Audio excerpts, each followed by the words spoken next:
Hello kids, today we're going to be talking about this guy, Ralph Waldo Emerson, or as some people referred to him, the Sage of Concord. Born into a time and place of deep religious and social conservatism, the baby Sage of Concord had an odd beginning. For starters, his family was both fairly wealthy and, more importantly, filled with strong female role models who took care of him and helped him grow. And things went on like that, pretty normal for a while. Emerson had a typical baby life doing typical 19th century baby things. When he got a little older, Emerson was mentored by his aunt, Mary Moody Emerson, who was undoubtedly the biggest influence on Emerson's life and work. Illiterate and hard of spelling, the aunt was described as sharp-tongued and independent, and loved Emerson like her own son. When he was young, the two would take walks together, and Emerson would record as much of what he could remember her saying in his journals titled Wide World, another habit she influenced him to start doing. Later literary critics would even go so far as to question whether Emerson was the individual everyone thought he was, or if he just stole his aunt's ideas and presented them as his own. This is one of the first hints that supports my thesis, that Emerson existed not as an entirely independent mind, but as a sort of individual in the collective, who cataloged, recombined, and represented the ideas of the collective in novel ways. Emerson would continue to talk to his aunt throughout his life, in the form of in-person discussions and transcribed letters. Emerson grew up as a really spiritual person. Never the most athletic, he preferred trials of the written word. At Harvard, he became class poet, but his classmates noted that he was really unremarkable. During his uneventful time at Harvard, he supported the local ministry, working for the church, but his opinion of them quickly soured. The Sage of Concord would go on to leave the church formally, but maintain a spiritual frame in his writings. It is easy to see how his personal opinions of the church bled into his writings. In Worship, Emerson stops just short of a Jeremiad about the clergy, asserting that the churches stagger backwards to the mummeries of the Dark Ages. His word choice clearly conveys his lack of respect for the church. For example, claiming that they stagger portrays them as inept as well as ineffective, which is a much more effective insult than if he had substituted another word like walk. Likewise, stating that the ministry's destination was the Dark Ages could only have been a heady insult during the post-Renaissance, when the lack and loss of knowledge was particularly tragic. Following his time at Harvard, Emerson taught at his late brother William Emerson's School for Women, and spent time serving the local church, which he left after having theological disagreements with the entrenched ministry, who he claimed promoted noxious exaggeration about the persons of Jesus. Although Emerson's life had little traditional spiritual belief in it, he littered his writings with influences of his deeply felt spirituality.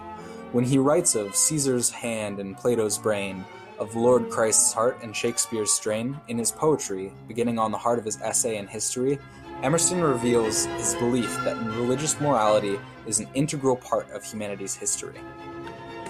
In this work in particular, the Sage of Concord expounds upon Christ's positive influence in society, and strives to further cement Christianity's positive connotation in Western canon, but avoids setting him above other high achievers like Shakespeare. Ever aware of his audience, it is likely that Emerson chose to highlight names that would have been well known as opposed to entirely appropriate. For example, when Emerson describes Caesar's hand, it might have been more accurate to choose Augustus, since Caesar's empire was short-lived and Augustus instituted the emperorship for centuries to follow. In this way, Emerson chooses to apply the names of those well-known individuals whose virtues are easy to connect with.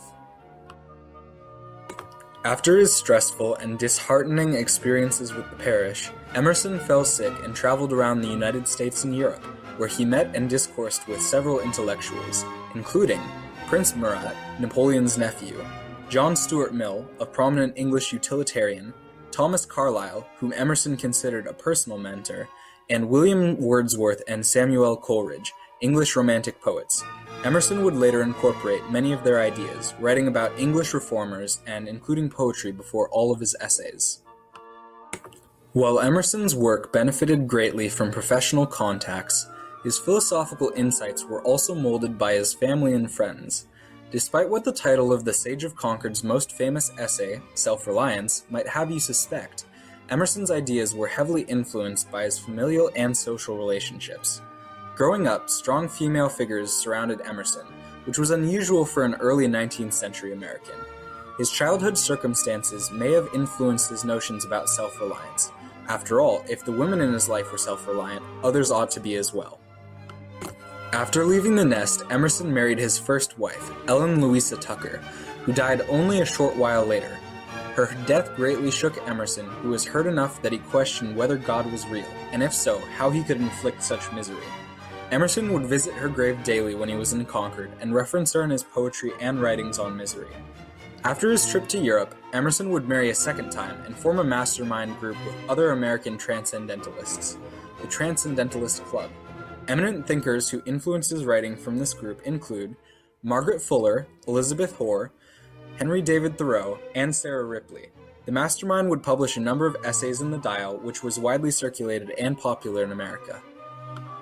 Writing as a transcendentalist made Emerson somewhat of a celebrity, and over the course of his career he gave more than 1,500 lectures at universities and lyceums. The intensity of purpose and emotion in essays such as Self-Reliance reflect his mastery of romantic movement thought and linguistic skill developed from years of speaking and thinking.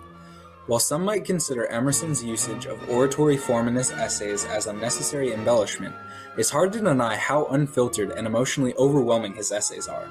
Likewise, it again illustrates the trade-offs between raw avant-garde writing and appeal to a wider audience through partial conformity to the collective that the writer made. The bold but approachable format of Emerson's prose is evident in lines from Self-Reliance such as, "Whoso would be a man must be a nonconformist." This line is about as subtle as an island at sea, implying that men who follow the status quo are not truly men at all. While this reveals a possible bias in his writing, it no doubt shocked many of his readers and drove home the idea that individualism was superior to collectivism. Sentences like these frame the essay in a powerful, uncompromising mood, but also one that many men felt they could approach with his almost spoken writing and choice of topic. Lastly, like his other essays, the stunning delivery in Self-Reliance is buttressed by religious, literary, and historical symbolism. When the Sage of Concord compares the genius of others to our first thought, rendered back to us by the trumpets of the Last Judgment, he co-opts the religious imagery that his audience would have been well versed in to make his point about individualism ring like a bell in a quiet room. Emerson's oratory-like writing style disseminated individual thought to a wider audience through powerful presence and clear delivery. It should come as no surprise that a writer of such breadth and depth as Emerson had a world around him overflowing with activity and experiences. His family and friends found their way into his writing, from dead wives to a tutelary deity of an aunt, and from burgeoning communists to distant relatives of Napoleon. Whether directly communicating the ideas of those around him or weaving together disparate threads of thought into a new arrangement, the Sage of Concord brought his intellectual tempest into his writings. Ralph Waldo Emerson's works showcase the conflict between individualism and collectivism that mirrors the depth of his personal life and social life. I hope you learned something about Ralph Waldo Emerson. Thank you.